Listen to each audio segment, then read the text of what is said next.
Tudo bem com você? Seja muito bem-vindo e bem-vinda ao canal Vocacionados. Eu sou Marcel Farias e é um prazer ter você aqui para juntos estudarmos a Palavra de Deus.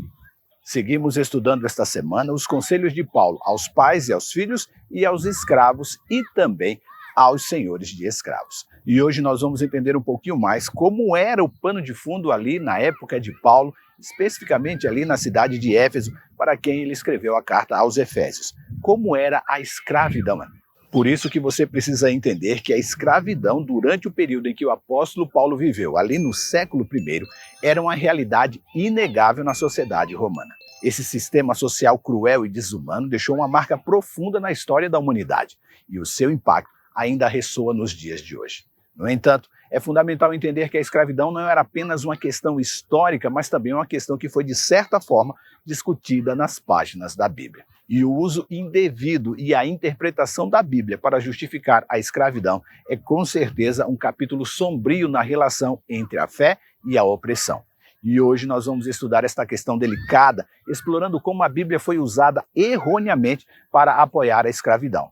Enquanto também vamos destacar a importância de uma interpretação responsável e correta da palavra de Deus para promover a igualdade, a justiça e o amor em nossa sociedade. Mas antes, eu quero saber se você já está inscrito aqui em nosso canal, se você já deixou o curtir no vídeo de hoje. Se você ainda não deixou, deixa o curtir agora, aproveita, se não está inscrito, se inscreve agora, também comenta e compartilha em suas redes sociais. Se você está chegando aqui pela primeira vez, seja muito bem-vindo e bem-vinda. Você está no canal Vocacionados e eu sou o Marcel Farias. Por isso, sinta-se à vontade para participar sempre que quiser, deixando aqui a sua opinião, deixando o seu comentário ou fazendo o seu pedido de oração.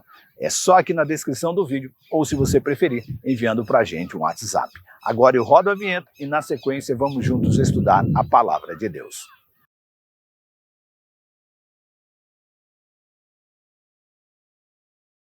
Diz a Bíblia: escravos, obedeçam a seus senhores terrenos com respeito e temor. Sirvam com sinceridade como serviriam a Cristo. Procurem agradá-los sempre e não apenas quando eles estiverem observando.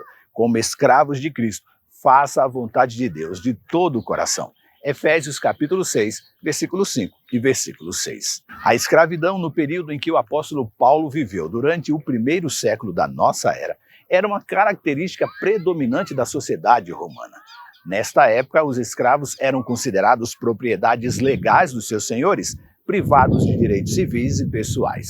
Eles eram adquiridos de diversas maneiras, incluindo a captura em conflitos militares, nascimento de escravos em famílias já escravizadas ou por meio da compra e do comércio entre os donos de escravos. Nada diferente daquilo que foi feito aqui em terras tupiniquins, não é verdade?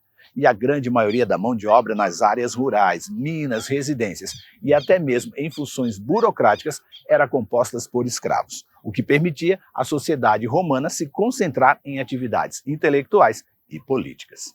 A vida dos escravos na Roma antiga era caracterizada por condições de vida precárias, com a possibilidade de tratamento severo, abuso físico e emocional. Eles não tinham voz na sociedade, careciam de direitos legais e não tinham participação nas decisões políticas. Em sua maioria, os escravos enfrentavam uma vida de servidão e falta de dignidade. A liberdade era uma concessão rara e excepcional de senhores benevolentes. A Bíblia, como sabemos, é a mais antiga e influente obra da humanidade.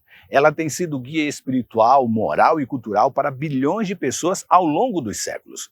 No entanto, ao longo da história, a Bíblia também foi mal utilizada e interpretada de maneira que justificassem comportamentos prejudiciais e opressivos. Um dos exemplos mais notáveis disso foi o uso de passagens bíblicas para justificar a escravidão.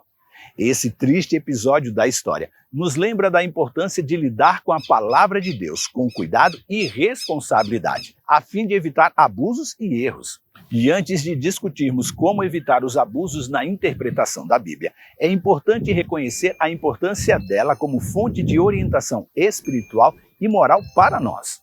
A Bíblia é composta por textos que abordam questões fundamentais da existência humana, como o propósito da vida, o significado do sofrimento, a natureza do bem e do mal e a relação entre o ser humano e Deus. Ela contém uma riqueza de ensinamentos sobre amor, compaixão, justiça e perdão, que tem inspirado pessoas a viverem de vidas virtuosas e a se esforçarem para fazer o bem ao próximo. A Bíblia também desempenhou um papel fundamental na formação ética e dos valores morais em muitas culturas ao redor do mundo.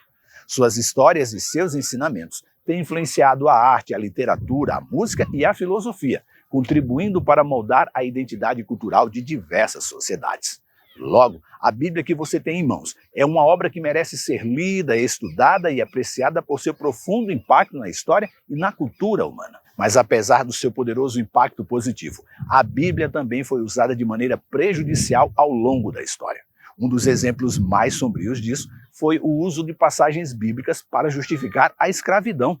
No contexto da colonização europeia das Américas, muitos colonizadores e proprietários de escravos invocaram versículos bíblicos para afirmar que a escravidão era uma instituição divinamente ordenada. Passagens como Efésios capítulo 6, versículo 5, que diz: "Vós, servos, obedecei aos vossos senhores segundo a carne, com temor e tremor, na sinceridade do vosso coração, como a Cristo", foram citadas para apoiar a ideia de que a escravidão era moralmente justificável. Essa má interpretação da Bíblia teve consequências devastadoras. Ela permitiu que a escravidão persistisse e se expandisse, causando sofrimento humano inimaginável. Além disso, contribuiu para a perpetuação de preconceitos raciais e discriminação por muitos séculos. Esse triste episódio da história é um lembrete poderoso de como a má interpretação da Bíblia pode ser usada para justificar a opressão e a injustiça. E para evitar os abusos na interpretação da Bíblia e garantir que a palavra de Deus seja usada de maneira justa e responsável, é fundamental seguir alguns princípios chaves. Devemos analisar contexto cultural, histórico e literário, pois a Bíblia foi escrita em contextos culturais e históricos específicos, e por isso é essencial compreender estes contextos para interpretar adequadamente os textos bíblicos. Isso inclui considerar as práticas culturais da época, o idioma em que a Bíblia foi escrita, a geografia e os costumes locais. No contexto literário, a Bíblia é ainda mais diversificada. Seus diversos gêneros literários, incluindo narrativas históricas, poesias, profecias e cartas, tornam as suas palavras ainda mais belas. Cada gênero tem suas próprias regras de interpretação. Por isso, é importante reconhecer o tipo de texto que estamos lendo para interpretá-lo corretamente. É a partir destes pontos que aquele que busca aprender mais profundamente da palavra de Deus começa a mergulhar na interpretação teológica e na hermenêutica. Mas este não é o nosso objetivo aqui. O que eu desejo é que você entenda que a Bíblia é a palavra de Deus e que os ensinos de Jesus Cristo é o foco central da fé cristã. As palavras e ensinamentos de Jesus devem ser a referência principal para interpretar a Bíblia. Qualquer interpretação que esteja em desacordo com os ensinamentos de Jesus deve ser examinada com muito cuidado e oração. Mas, infelizmente, muitos têm feito uso inadequado da Bíblia para justificar a escravidão, o que fez deste episódio da história da humanidade um exemplo sombrio da importância de interpretar a palavra de Deus sem a responsabilidade. Essa triste parte da história nos lembra que os seres humanos são falíveis e podem distorcer até mesmo as mensagens mais sagradas para servir a seus interesses pessoais. No entanto, também podemos aprender lições valiosas deste episódio. O primeiro é que devemos estar vigilantes e críticos em relação a interpretações da Bíblia. A história nos ensina que a interpretação errônea pode levar a consequências graves.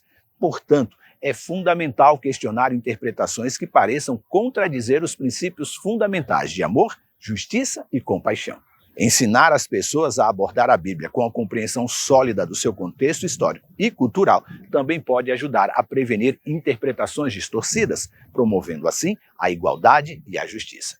E é o nosso dever usar a Bíblia como um guia para promover a igualdade e a justiça, em vez de usá-la para justificar a opressão.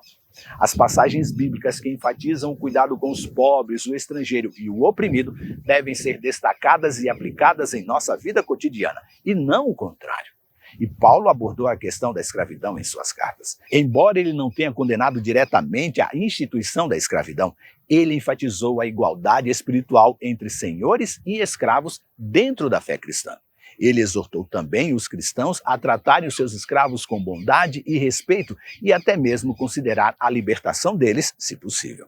Esta mensagem era revolucionária para a época, pois a sociedade romana não reconhecia a igualdade entre todas as pessoas. Mas apesar das palavras de Paulo, a escravidão continuou a ser uma parte fundamental da sociedade romana até o declínio do Império. Somente nos séculos seguintes, com a ascensão do cristianismo como religião dominante e mudanças sociais e econômicas, é que a escravidão começou a diminuir gradualmente a sua importância. Mesmo assim, a luta pela igualdade e dignidade dos escravos foi um desafio constante durante o tempo de Paulo e por muitos séculos após a sua morte. Mas seus conselhos bíblicos aos escravos e aos senhores de escravos são encontrados em diversas passagens nas Escrituras, como Efésios capítulo 6, versículos 5 a 9, Colossenses 3, versículos 22 a 4, verso 1, 1 Coríntios 7, versículo 20 a 24, 1 Timóteo 6, versículo 1 e 2 e 1 Pedro capítulo 2, versículos 18 a 35. Destas duas passagens, eu gostaria muito que você lesse 1 Coríntios capítulo 7, versículos 20 a 24 e 1 Timóteo capítulo 6, versículos 1 e 2. Em 1 Coríntios capítulo 7, versículo 20 a 24, o apóstolo Paulo aconselha aqueles que eram escravos a aproveitar a oportunidade de servir ao Senhor onde estavam, mas se tivessem a chance de obter a liberdade, que aproveitassem. Isso demonstra a preocupação do apóstolo com a liberdade e a dignidade de cada indivíduo. Já em 1 Timóteo capítulo 6, versículos 1 e 2, ele destaca a importância de respeitar os senhores, especialmente se eles forem crentes, para evitar que o nome de Deus e a doutrina não fossem blasfemados. Estas passagens abordam as relações entre os escravos e os seus senhores em contextos culturais específicos da época em que foram escritos, mas também estão carregados de princípios atemporais, que podem ser aplicados aos relacionamentos de empregados e empregadores nos dias atuais. Primeiramente, aos escravos, a Bíblia ensina a serem obedientes e respeitosos para com seus senhores, trabalhando com dedicação e sinceridade, como se estivessem servindo ao próprio Senhor. Além disso, os encoraja-os a perseverar na fé, mesmo em circunstâncias difíceis, confiando que Deus os recompensará. Aos senhores, a Bíblia instrui a tratar os seus escravos com justiça e equidade, lembrando que eles também têm um Senhor no céu e que devem evitar ameaças e abusos, reconhecendo a igualdade de todos perante Deus. Com isso, a história nos lembra a importância de aprender com os erros do passado e de aplicar estas lições para promover a igualdade, a justiça e o amor em nossa sociedade. A Bíblia, quando bem interpretada e com responsabilidade, pode ser uma fonte de inspiração e orientação espiritual que nos ajuda a viver nossas vidas mais virtuosas e a contribuir para um mundo melhor. Quando mal interpretada, porém, causam erros que levam à dizimação de nações inteiras. Logo, a responsabilidade de interpretar a palavra de Deus é um dever de todos os crentes, que devem abraçar e buscar este dever todos os dias. Pense nisso, leia sua Bíblia, busque a orientação do Deus Espírito Santo para interpretá-la e que Deus nos abençoe. E agora chegou o nosso momento de oração. E hoje nós vamos orar pelo Manuel Almeida, que pede oração por sua mãe, que já tem seus 82 anos e os problemas de saúde vêm com a idade. O nome dela é Maria da Anunciação. Então vamos orar pelo pedido do Manuel Almeida. Se você quer que eu ore por você, deixe aqui na descrição do vídeo o seu pedido de oração. Como você está? Ore comigo. Pai amado que estás nos céus, muito obrigado pelo dia de hoje. Obrigado pelo teu cuidado, teu amor, tua proteção, tua graça e salvação. Hoje, Senhor, colocamos em tuas mãos o pedido do Manuel, que pede por sua mãe, a Maria da Anunciação. Ela já tem 82 anos e o tempo traz as comorbidades. Que o Senhor possa conduzi-la da melhor maneira possível, cuidar da sua saúde, fazer com que ela seja uma luz diante dos filhos para falar do teu amor, ensinar do teu amor com a sua vida, com a sua experiência. E assim como a Maria, venha abençoar a todas as senhoras e senhores que já são sexagenários, que já estão aí com a vida bem vivida, com famílias constituídas, vivendo a experiência de ter netos e bisnetos. Cuida deles, protege-os, preserve a vida e a saúde. E esteja com eles também preparando-os para o teu reino. A nós, teus filhos, que estamos aqui numa idade não tão avançada, mas que também temos os nossos problemas. Que o Senhor esteja nos ajudando, que o Senhor possa sempre cuidar de nós. Perdoa, Deus, os nossos pecados. Dá-nos a certeza da tua salvação. Entregamos a nossa vida em tuas mãos e oramos em nome de Jesus. Amém. Muito obrigado por você ter participado conosco até agora. Aproveita também para compartilhar esse conteúdo em suas redes sociais e convidar os seus amigos a conhecer o canal Vocacionados. Deixa já o seu curtir aqui no vídeo de hoje. Fica com Deus. Saiba que você é especial para Deus e que você é participante da vocação celestial para ir ao mundo pregando o evangelho da salvação a toda criatura. Que Deus te abençoe e até amanhã.